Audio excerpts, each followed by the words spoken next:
Bom dia a todos, espero que estejam todos bem.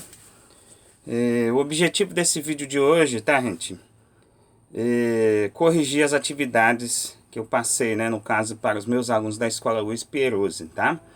Mas, obviamente, como eu sempre falo, né, esse vídeo serve para todos aqueles que gostam de história.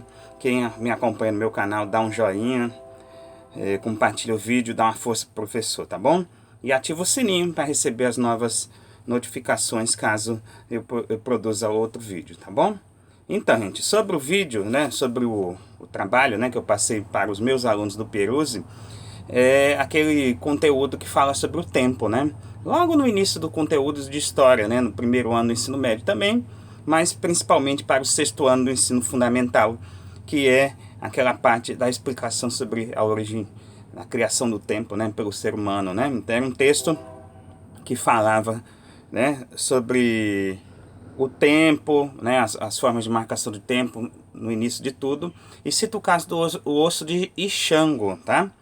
Que foi uma das mais primitivas formas de marcação do tempo que o ser humano dá para a história, tá bom? E aí, vocês verem aqui, tá? No meu celular, então, esse é o osso de Xango, tá bom? Certo?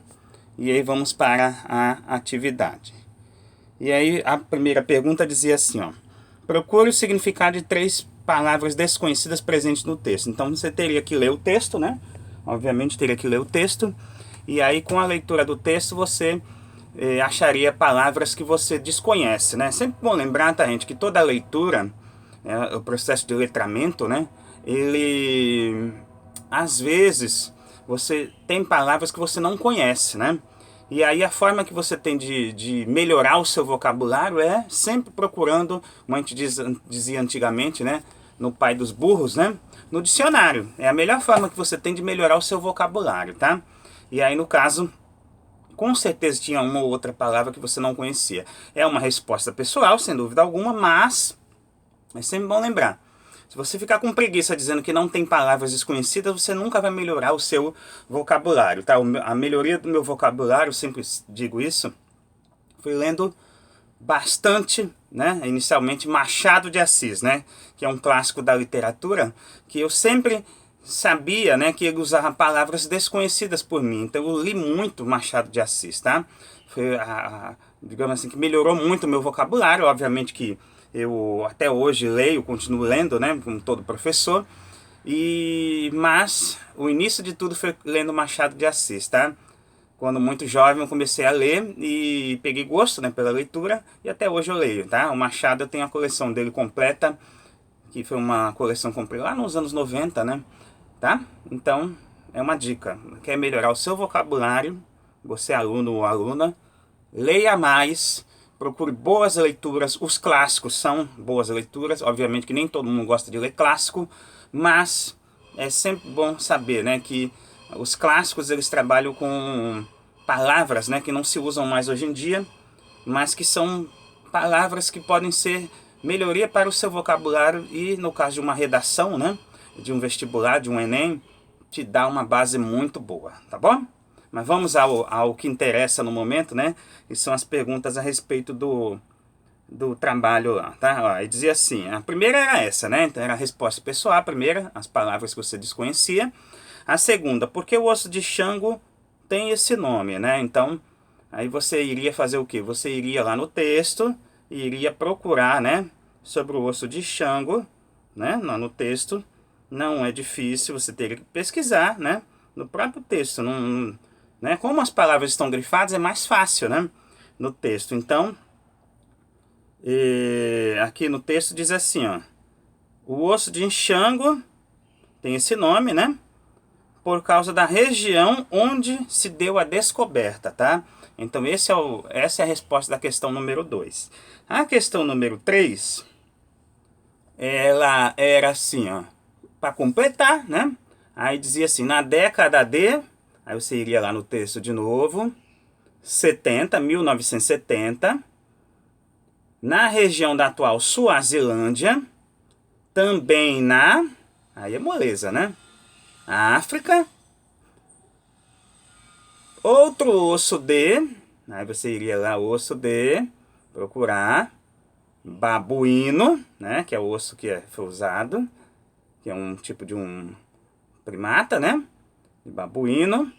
Foi encontrado com marcas parecidas, mas datando de... Aí você ia achar a data lá, no texto. 35 mil anos, ok? Essa é a questão número 3. Na número 4 dizia, quando a marcação do tempo se tornou mais sistemática, o que ocorria nessa época? Então, quando que as pessoas começaram a fazer a marcação do tempo com mais, vai dizer assim, constante, né? Que fosse uma coisa mais constante nessa marcação. Então, ó, a contagem do tempo só se tornou mais sistemática há cerca de 10 mil anos. Tá? Então, essa é a primeira pergunta dentro da quarta questão. Há 10 mil anos.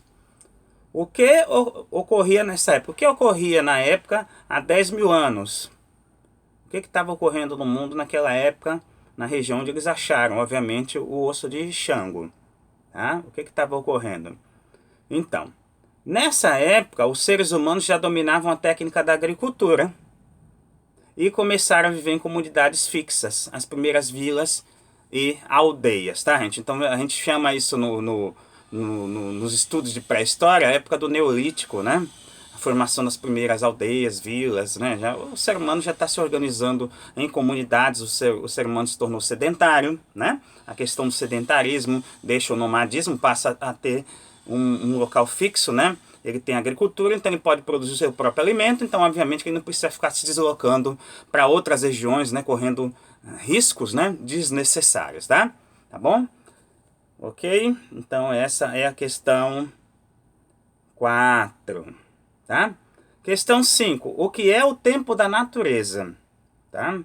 Então, o tempo da natureza, né, segundo o texto aqui, é o tempo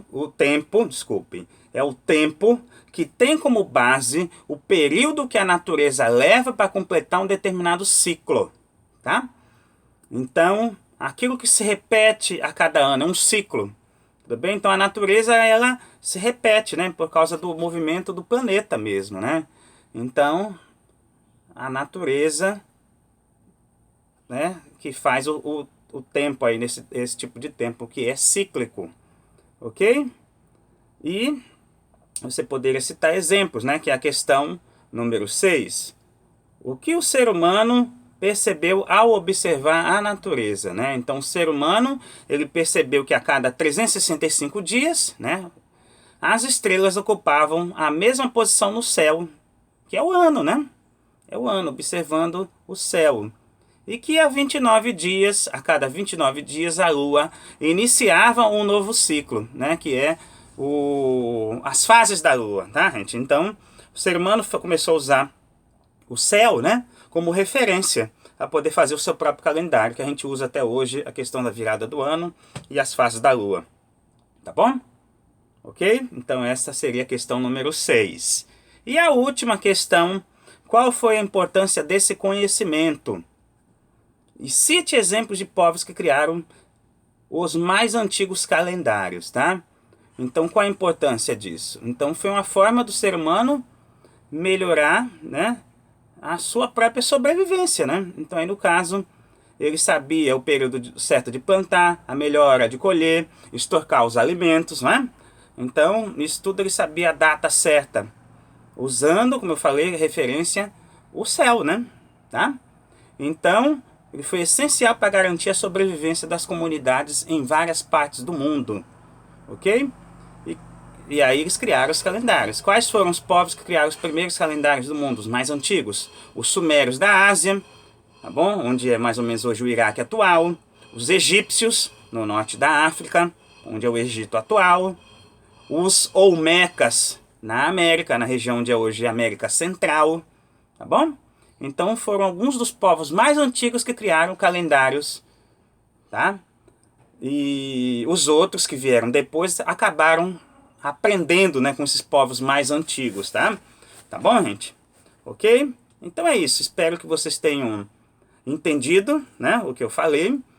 e tenham gostado do vídeo, que é o mais importante. Então, aos meus alunos do Peruzzi, corrijam as atividades, tá bom? E depois postem a correção, que é o que eu estou pedindo no momento, tá bom? Aqueles que me acompanham no meu canal, volto a pedir, dá um joinha, compartilha o vídeo, se inscreve no meu canal, tá? Ativa as notificações e você vai estar me incentivando a continuar com o meu trabalho que eu faço por amor, né? A profissão, adoro ensinar, adoro lecionar história, tá? Quem me conhece sabe que a paixão que eu tenho pela história, a paixão que eu tenho pelos livros, tá bom? E espero que vocês também se apaixonem pela história, pelos livros, pela literatura, porque é bom demais, tá bom? Então espero que vocês fiquem bem e até a próxima, se Deus quiser.